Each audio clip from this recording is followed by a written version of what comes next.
그 선생님도 평생 독립운동 하시다가 옥고를 치르고 있는데 경제에 벌어졌는데 이렇게 있어야 되겠습니까? 그 방법이 없잖느냐. 방법은 뭐 김일성한테 가서도 말을 하고 가다 죽어도 그렇지 않습니까? 여기서 이승만 만나서 이 얘기 하시고 이승만 잘 아시지 않습니까?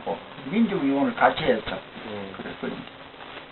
그 이승만이 그런 말 들 사람이 아니다. 자기 잘 아는데 그 사람도 아니고 그런 위인이 못 된다. 그런 말씀을 하거든요.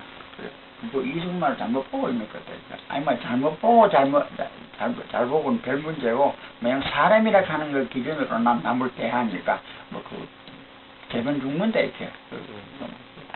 죽음은 물론 피해야 되죠.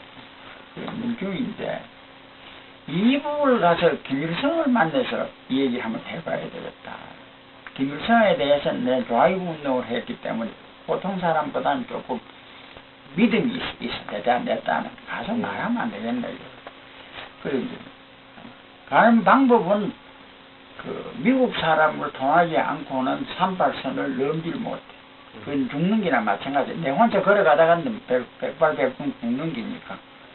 그래 이제 그 최익환 씨한테 그 인원을 했지. 그러니까 내가 민주위원한테 하지를 대신해서 민주위원회 와서 활동하던 이용경이라는 사람이 있는데 이 사람도 독립운동 하다가 한 3년 옥고를 쳐갖고 지금은 하지 군사행관의 보좌역을 하고 있다고.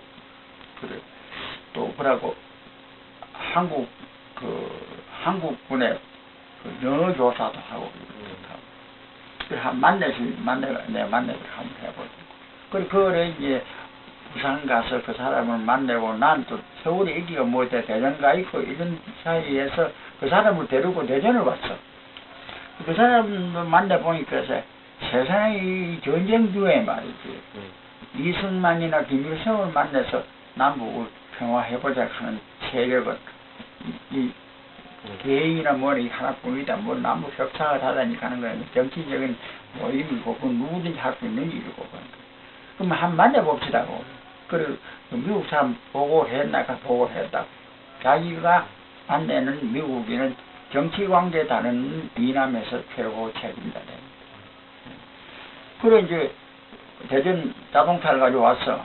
그래 태워가지고 나를 서울 들어와서 자기 집에 갖다 놨어. 남집 대전에 서울에 있더구만.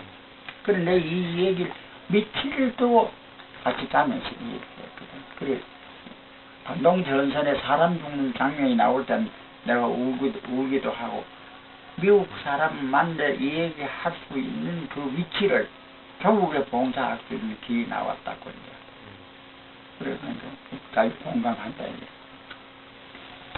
그 자기는 합법 운동은 하지만 비합법 운동은 안 한다. 그 내가 해야지 비합법 운동은 외정 때 외놈 시대 하는 게지 되는 게 아니라고. 비합법 운동이 왜 총도 못 가지고 다니는데 왜 되느냐고. 그러고 난 또 총 가지고 남 죽이는 걸 싫어하는 사람이라고. 그리고 이 사람이 뭐에 그 미국 그 군사 책임자한테 나를 소개했어. 그리고 그래서 그럼 미국 한번 갔다 와도 괜찮다. 그리고 그 사람이 대화하는 과정에 자기를 팔아먹거나 저렇게 이로운 짓 할 사람은 절대로 아니더라. 해방 전에도 그 민족운동하고 있고. 그래 그게 얘기돼가지고 내가 평양을 가게 됐어. 하는데 그 남로당 하던 사람들이 그 뭐다 요직에 있거든. 그래 가가지고 서울에서부터 이제 그 서울시 민주위원회 부위원장 한지성이라고 하는 사람을 여기 자주 만났어. 그러니까 거기 가서 그 사람을 찾아볼 밖에 없다 싶어서 갔는데 가니까 그 대환이이라 그러니까 그 이승엽 씨를 만나다. 이승엽이는 그때 이남 총책임자 이북 정권의 제3비서 그러니까 여기 그동안 국무총리격이야. 대통령, 부통령 다 안 가는 자리. 여기 박헌영은 많이 알지만 이승엽도 다 알지. 정치 관계를 다룬 기자라든지 다 아는데. 그리고 그 사람 만났는데 내 이 전부 다 했거든. 남조선 노동당 방향설정이 잘못됐기 때문에 조국 사태가 이래 되었다 하는 데 대해서는 남조선 노동당 중요 지위에 있던 분들은 모두 반성을 해줬더라고요.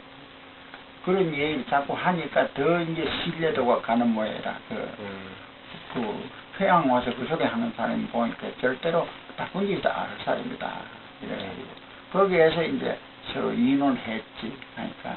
그 자꾸 그 미 제국주의 앞제비 이승만 괴뢰도단이라 하는 거 아무 쓸데없는 소리들. 괴뢰가 뭐 책임이 있느냐, 그래도. 허셉인데. 허셉하고 지금 싸우느냐고. 그렇다면 말이죠. 너무 참혹한 얘기가 아니냐고. 허셉하고 왜 싸우느냐고. 이북 인민군도 60만이 허셉하고 싸우느냐고. 그건 말이 안 된다. 그리고 그것도 수령님한테 말씀하시죠. 그런 날 만나거든 그렇게 말하라 이렇게. 난 뭐 수령님을 만나거든 아무것도 못하고 선생님이 지금 제 3비서 아닙니까 하고 전부 다 맡아하는데 수령님보다 더 바른 거 있는 분 아닙니까? 그건 뭐 그 직계를 박동지가 잘 알고 있으니까 그거에 대해서 안 그렇다 그렇게 할 수도 없다고. 아니 뭐 내가 지금 김일성 수령님을 만나러 온 게 아니고 날 알고 가려고 이 말을 수령님한테 하니 뭐라 하더냐 하니 사람 중에 사람이라 하더라. 보통 사람이 아니라 각오한 사람. 우리가 옛날에 빨치산 할 때도 이 사람만큼 그렇게 용감하지 못했다. 그리고 한 40일 있었어. 그리고 이따가 여러 가지 이 얘기를 하고 미남에 가거든 이렇게 해서 잘 하도록 하고 미국 사람 상대로 해서 해야 되지 이승만 상대로 하다가는 죽는다고 맞았어. 그래서 미남에 나왔지. 미 국동정부부터 CIA 가는 거지. CIC요? 705 CIA. 전선에서 그 사람들한테 두들렸단 말이야. 그 패들한테. 전선에 전부 그 사람들이 꽉 깔려가 있어. 그래 이제 여기서 갈 때 미국 사람이 전선 통과증을 내가지고 있었거든.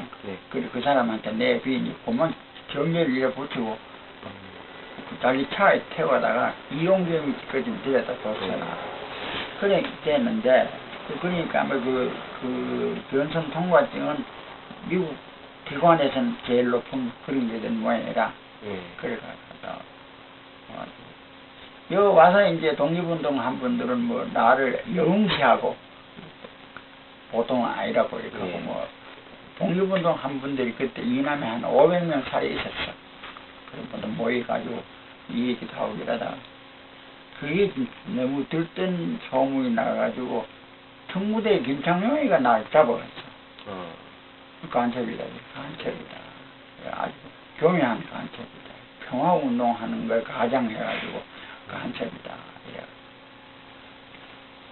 그럼 뭐 끌고 산에 올라가 죽이려고 하는 것도 있었고 이렇게 했는데 그 미국 사람들이 절대 보호를 했어. 그래서는 안 된다. 역사적인 하나 한국 전사에 역사적인 기록을 남길 수 있는 위치에 있는 사람인데 당신네는 이 사람 못 믿어도 우리는 이 사람 말하는 것 듣고 평양에 보내서 한번 만나고 오도록 하는 것이 한국 전쟁 하는 도움이 될까 싶고 그러는 게 우리 했는 해외에 대해서 당신이 간섭해서는 안 된다. 뭐 절대적이라 그거는. 그래가지고 그 남고당 한 걸 가지고 뭐 또 이렇게 투집을 잡더니만 그 1년 징역을 살았어.